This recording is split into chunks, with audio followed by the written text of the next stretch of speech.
Hello friends, ಎಲ್ಲರಿಗೂ ನಮಸ್ತೆ and welcome to tarot life. ನಾನು ಡಾಕ್ಟರ್ ರಮ್ಯಾ.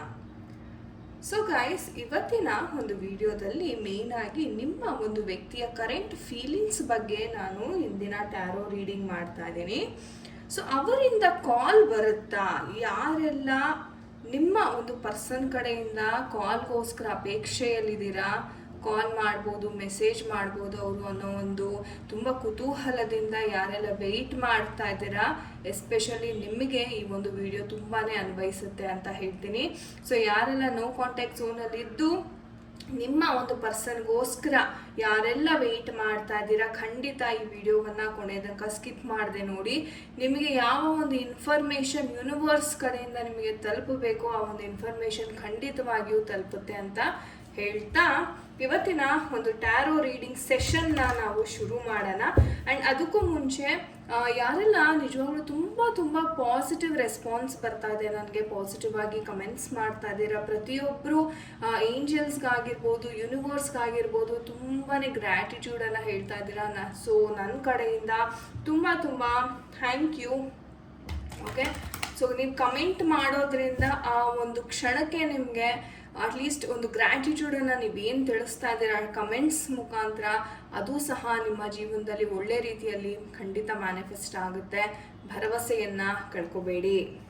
ಓಕೆ, ಆ್ಯಂಡ್ ನಿಮಗೆ ಏನಾದರೂ ಪರ್ಸ್ನಲ್ ರೀಡಿಂಗಿನ ಅವಶ್ಯಕತೆ ಇದ್ದಲ್ಲಿ ಡಿಸ್ಕ್ರಿಪ್ಷನ್ ಬಾಕ್ಸಲ್ಲಿ ಕಾಂಟ್ಯಾಕ್ಟ್ ನಂಬರ್ ಇರುತ್ತೆ, ಕರೆ ಮಾಡಿ ಅಥವಾ ವಾಟ್ಸಪ್ ಮಾಡಿ ನೀವು ನಿಮ್ಮ ಟೈಮ್ ಸ್ಲಾಟ್ಸ್ನ ಬುಕ್ ಮಾಡ್ಕೋಬೇಕಾಗತ್ತೆ. ಇದು ಸರ್ಟಿಫೈಡ್ ಆ್ಯಂಡ್ ತುಂಬ ಜೆನ್ಯೂನ್ ರೀಡಿಂಗ್ ಇರುತ್ತೆ. ಸೊ ಖಂಡಿತವಾಗ್ಲೂ ಯಾರಿಗೆಲ್ಲ ಮಾರ್ಗದರ್ಶನ ಬೇಕು ಅನ್ನೋ ಒಂದು ಆತರದಲ್ಲಿದ್ದೀರಾ, ಖಂಡಿತವಾಗ್ಲೂ ನೀವು ತಗೋಬೋದು. ಸೊ ಬನ್ನಿ ವಿಡಿಯೋವನ್ನು ಸ್ಟಾರ್ಟ್ ಮಾಡೋಣ. ಮೊದಲನೇದಾಗಿ ನಿಮ್ಮ ಮೈಂಡನ್ನು ತುಂಬ ಕಾಮ್ ಮಾಡ್ಕೊಳ್ಳಿ, ದೀರ್ಘ ಉಸಿರನ್ನಾಡಿ. ಓಕೆ, ಮೈಂಡನ್ನು ತುಂಬ ರಿಲ್ಯಾಕ್ಸ್ ಮಾಡ್ಕೋತಾ ನಿಮ್ಮ ಪರ್ಸನ್ ಯಾರಿದ್ದಾರೆ, ಯಾರಾದರೂ ಆಗಿರ್ಬೋದು, ರೈಟ್, ನಿಮ್ಮ ಪರ್ಸನ್ ವಿಜುವಲೈಸ್ ಮಾಡಿ. ಓಕೆ, ನಿಮ್ಮ ಒಂದು ಎನರ್ಜೀಸ್ ಫ್ಲೋ ಆಗಲಿಕ್ಕೆ ಬಿಡಿ, ವಿಜುವಲೈಸ್ ಮಾಡ್ತಾ ಇರಿ ಆ ಒಂದು ಪರ್ಸನ್ನನ್ನು.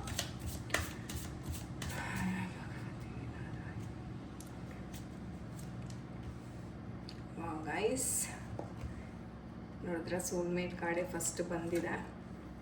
ಸೊ ನಾನು ಎಕ್ಸ್ಪ್ಲೇನ್ ಮಾಡ್ತೀನಿ ಏನೆಲ್ಲ ಎನರ್ಜೀಸ್ ಇದೆ ಆ್ಯಂಡ್ ಏನೆಲ್ಲ ನಿಮಗೆ ಒಂದು ಮಾರ್ಗದರ್ಶನ ಇದೆ ಈ ಒಂದು ಕಾರ್ಡ್ಸ್ ಮುಖಾಂತರ. Okay, right. ಆ್ಯಂಡ್ ನಾನು ಫ್ಯೂಚರ್ಗೆ 2 ಕಾರ್ಡನ್ನು ಪಿಕ್ ಮಾಡ್ತಾ ಇದ್ದೀನಿ, ಯಾಕಂದರೆ ತುಂಬ ಜನ ಕೇಳ್ತೀರಾ ಮೇಡಮ್ ಫ್ಯೂಚರಲ್ಲಿ, ನಿಯರ್ ಫ್ಯೂಚರಲ್ಲಿ ಏನು ಆಗಬಹುದು ಅಂತ. ಸೊ ಫ್ಯೂಚರ್ಗೆ ನಾನು 2 ಕಾರ್ಡ್ನ ಇಲ್ಲಿ ಪಿಕ್ ಮಾಡ್ತಾ ಇದ್ದೀನಿ. ಓಕೆನಾ, ರೈಟ್. ಸೊ ಎನರ್ಜೀಸ್ ಬಂದಿದೆ.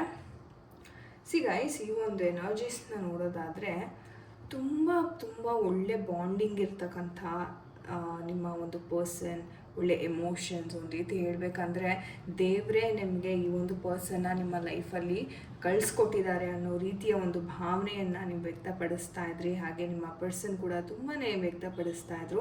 ತುಂಬ ಖುಷಿಯಾಗಿ ನೆಮ್ಮದಿಯಿಂದ ನೀವು ಎಲ್ಲ ರೀತಿಯಲ್ಲೂ ಹಂಚ್ಕೊಂಡು ಬದುಕ್ತಾ ಇರ್ತಕ್ಕಂಥ ಒಂದು ಸನ್ನಿವೇಶವನ್ನು ನಾನಿಲ್ಲಿ ನೋಡ್ತಾ ಇದ್ದೀನಿ.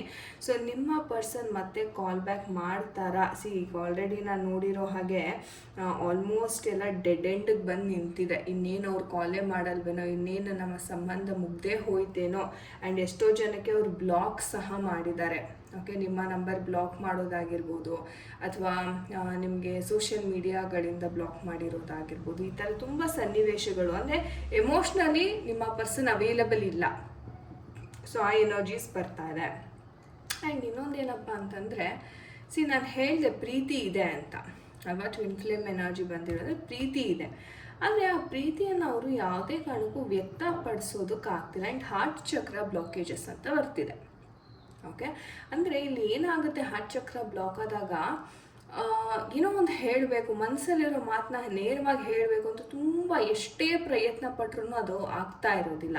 ಸೊ ಆ ಥರ ಎನರ್ಜೀಸನ್ನು ನಾನಿಲ್ಲಿ ನೋಡ್ತಾ ಇದ್ದೀನಿ. ಸೊ ನಿಮ್ಮ ಪರ್ಸನ್ಗೆ ಹಾರ್ಟ್ ಚಕ್ರ ಅಂತಕ್ಕಂಥದ್ದು ತುಂಬ ಬ್ಲಾಕ್ಡ್ ಆಗಿದೆ. ಆ್ಯಂಡ್ ಅವ್ರಿಗೆ ಹೇಳಬೇಕು ಅಂತಂದರೆ ಅವರ ಒಂದು ಮನಸ್ಥಿತಿ ಏನಿದೆ, ಮನಸ್ಸಲ್ಲಿ ಇರ್ತಕ್ಕಂಥ ಮಾತುಗಳು, ಆ ಫೀಲಿಂಗ್ಸನ್ನು ಅವ್ರಿಗೆ ಏನೇ ಮಾಡಿದ್ರು ವ್ಯಕ್ತಪಡಿಸೋದಕ್ಕೆ ತುಂಬ ಕಷ್ಟ ಆಗ್ತಿದೆ. ಹಾಗಾಗಿ ಆ ಸ್ಟ್ರೆಸ್ ನೋಡಿ, ಆ ಎಮೋಷನ್ಸ್ನ ಹಿಡಿದಿಟ್ಕೊಂಡು ಒಂದು ರೀತಿ ಆ ಸ್ಟ್ರೆಸ್ ಬಿಲ್ಡ್ ಆಗ್ತಾ ಇದೆ ಅವ್ರಿಗೆ. ಓಕೆ, ಆ್ಯಂಡ್ ಒಂದು ದಿನ ಏನಾಗುತ್ತೆ, ಇದೇ ಥರ ಸ್ಟ್ರೆಸ್ ಬಿಲ್ಡ್ ಮಾಡಿಕೊಂಡು ಅವ್ರಿಗೆ ಒಂಥರ ಕೋಪ, ಸಿಟ್ಟು, ಈ ಥರ ಒಂದು ಇದಕ್ಕೆ ತಿರುಗಿಬಿಡುತ್ತದು ಅಲ್ವಾ. ಇವಾಗ ನಾವು ಯಾರೋ ಒಬ್ಬರು ಬಂದು ನಮ್ಮನ್ನು ತುಂಬ ನೋಯಿಸಿದ್ರು, ಇರಿಟೇಟ್ ಮಾಡಿದ್ರು ಅಂದರೆ ನಾವೇನು ಮಾಡ್ತೀವಿ, ಆ ಒಂದು ಎಮೋಷನ್ಸ್ನೇ ಎಲ್ಲ ಆ ಇಡೀ ದಿನ ಮಕ್ಳ ಮೇಲೆ ತೋರಿಸೋದು ಅಥವಾ ಮನೆಯವ್ರ ಮೇಲೆ ತೋರಿಸೋದು, ಫ್ರೆಂಡ್ಸ್ ಮೇಲೆ ತೋರಿಸೋದು, ಇದನ್ನು ಮಾಡ್ತಿರ್ತೀವಿ ಸಾಮಾನ್ಯವಾಗಿ ಅಲ್ವಾ.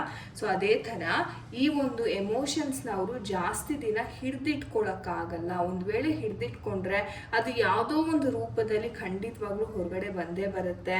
ಸೊ ಹಾಗಾಗಿ ಇವರ ಎಮೋಷನಲ್ಲಿ ಬಂದಿರತಕ್ಕಂಥ ಕೋಪ ಏನಿದೆ ಅದನ್ನು ನಿಮ್ಮ ಮೇಲೆ ತೋರಿಸುವಂಥ ಸಾಧ್ಯತೆ ಇರುತ್ತೆ. ಎಚ್ಚರ. ಕೆಲವ್ರಿಗೆ ಹೇಳ್ತಿರ್ತೀರ ಪಾಪ, ಎಷ್ಟೋ ಜನ ನನ್ನ ಹತ್ರ ಪರ್ಸ್ನಲ್ ರೀಡಿಂಗಿಗೆ ಬಂದಿರೋರು, ಮೇಡಮ್ ಅನಾವಶ್ಯಕವಾಗಿ ಕಾರಣನೇ ಇಲ್ಲ ಸಿಟ್ಟು ಮಾಡ್ಕೊಂಡ್ಬಿಡ್ತಾರೆ ಅಲ್ವಾ. ಎಷ್ಟೋ ಜನ ಇದೇ ಥರ ಹೇಳ್ತೀನ, ರೀಸನ್ನೇ ಇಲ್ಲ ಮೇಡಮ್ ಅಂತ ಹೇಳ್ತೀರ ಎಷ್ಟೋ ಜನ.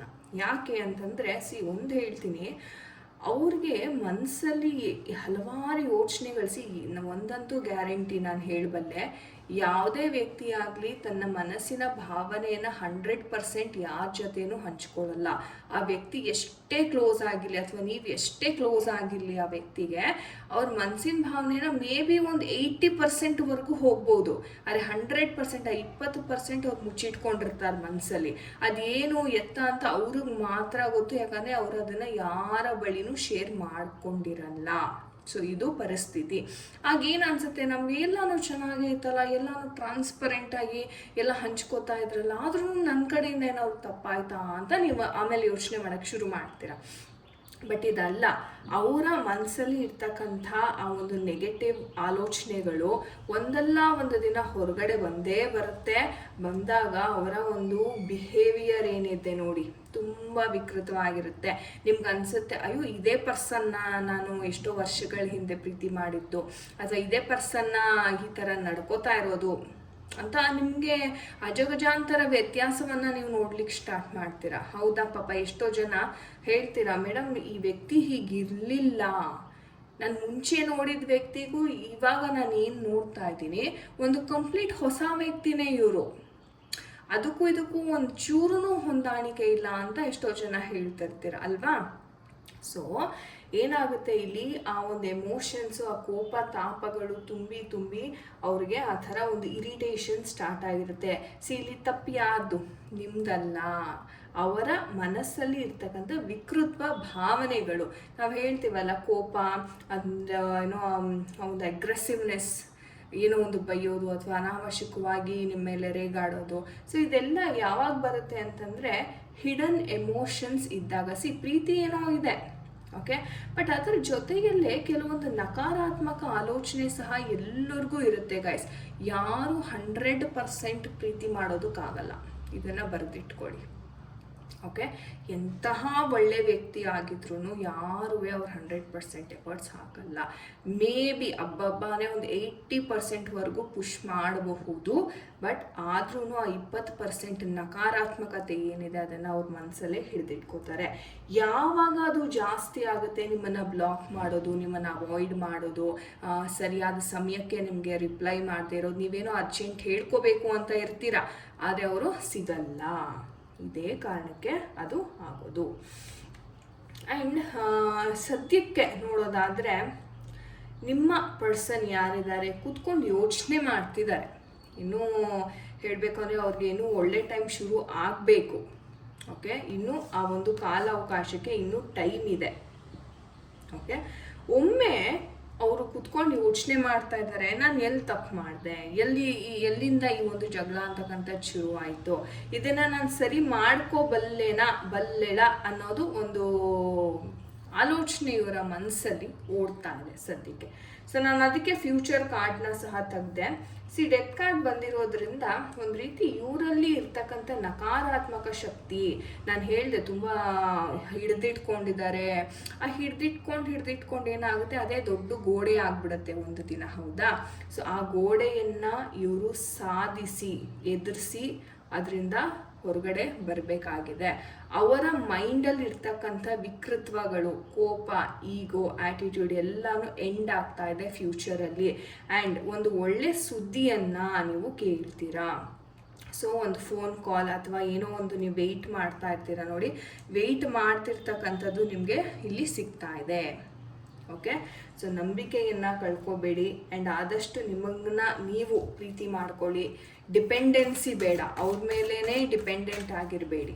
ಓಕೆ, ಸೊ ನಿಮ್ಮ ಒಂದು ಗ್ರೇಸ್ಫುಲ್ನೆಸ್, ನಿಮ್ಮ ಒಂದು ಶಕ್ತಿ ಏನಿದೆ ಅದನ್ನು ನೀವು ತಿಳ್ಕೊಬೇಕಾಗುತ್ತೆ. ನೋಡೋಣ ನಮ್ಮ ಏಂಜಲ್ಸ್ ಏನು ಹೇಳ್ತಾರೆ ಅಂತ. Yes, the situation will improve ಅಂತ ಏಂಜಲ್ಸ್ ಹೇಳ್ತಾ ಇದ್ದಾರೆ. ಸೊ ನಾನು ಹೇಳ್ದಂಗೆ ಇಲ್ಲಿ ಒಂದು ಏನು ಈ ಎಂಡ್ ಕಾರ್ಡ್ ಬರ್ತಾ ಇದೆ ಅಲ್ಲ, ಆ ಒಂದು ಅವರ ಮೈಂಡಲ್ಲಿ ಇರ್ತಕ್ಕಂಥ ಈಗೋ, ಆ್ಯಟಿಟ್ಯೂಡ್ ಅದನ್ನೆಲ್ಲ ಎಂಡ್ ಆಗುತ್ತೆ. ಸೊ ವೆಯ್ಟ್ ಮಾಡಿ ಅಂತಾನು ಏಂಜಲ್ಸ್ ಹೇಳ್ತಿದ್ದಾರೆ.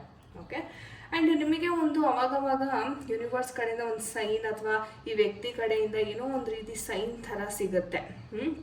ಅದನ್ನು ಸೂಕ್ಷ್ಮವಾಗಿ ಗಮನಿಸಿ ಆ್ಯಂಡ್ ತಾಳ್ಮೆಯಿಂದ ವೆಯ್ಟ್ ಮಾಡಿ. ಓವರ್ ರಿಯಾಕ್ಟ್ ಮಾಡೋದಕ್ಕೆ ಯಾವುದೇ ಕಾರಣಕ್ಕೂ ಹೋಗಬೇಡಿ ಅಂತ ಏಂಜಲ್ಸ್ ಹೇಳ್ತಿದ್ದಾರೆ. ಆ್ಯಂಡ್ ಸಿಚುವೇಶನ್ ಏನಿದೆ ಅದು ಇಂಪ್ರೂವ್ ಆಗುತ್ತೆ. ಓಕೆನಾ? ಫ್ಯಾಂಟಾಸ್ಟಿಕ್. ಸೊ ಗೈಸ್, ಇದಾಗಿತ್ತು ಇವತ್ತಿನ ಒಂದು ಟ್ಯಾರೋ ರೀಡಿಂಗ್. ಇವತ್ತಿನ ಸಂಚಿಕೆ ಹೇಗಿತ್ತು ನನಗೆ ಕಮೆಂಟ್ ಸೆಕ್ಷನಲ್ಲಿ ತಿಳಿಸಿ. ಆ್ಯಂಡ್ ಯಾರಿಗೆಲ್ಲ ಇದು ತುಂಬ ಹತ್ತಿರವಾಗಿ ರೆಸೊನೇಟ್ ಆಯಿತು ದಯವಿಟ್ಟು ಕಮೆಂಟ್ ಸೆಕ್ಷನಲ್ಲಿ ತಿಳಿಸ್ಕೊಡಿ. ಆ್ಯಂಡ್ ನಿಮಗೆ ಏನಾದರೂ ಪರ್ಸ್ನಲ್ ರೀಡಿಂಗ್ ಅಥವಾ ಟ್ಯಾರೋ ಕಲಿಬೇಕು ಅನ್ನೋ ಆಸಕ್ತಿ ಇದ್ದರೆ ಖಂಡಿತ ನೀವು ಕಾಂಟ್ಯಾಕ್ಟ್ ಮಾಡ್ಬೋದು. ಸೊ ಡಿಸ್ಕ್ರಿಪ್ಷನ್ ಬಾಕ್ಸ್ನ ಓಪನ್ ಮಾಡಿ, ಅಲ್ಲಿ ಕಾಂಟ್ಯಾಕ್ಟ್ ನಂಬರ್ ಸಿಗುತ್ತೆ, ವಾಟ್ಸಪ್ ಮಾಡ್ಬೋದು ಅಂತ ಹೇಳ್ತಾ ತುಂಬ ಧನ್ಯವಾದಗಳು ಯಾರೆಲ್ಲ ತಾಳ್ಮೆಯಿಂದ ವಿಡಿಯೋವನ್ನು ಇಲ್ಲಿ ತನಕ ವೀಕ್ಷಣೆ ಮಾಡಿದ್ದೀರಾ. ಮುಂದಿನ ವಿಡಿಯೋದಲ್ಲಿ ಮತ್ತೆ ಭೇಟಿ ಆಗೋಣಂತೆ. ಎಲ್ಲರಿಗೂ ನಮಸ್ತೆ. ಹರೇ ಕೃಷ್ಣ.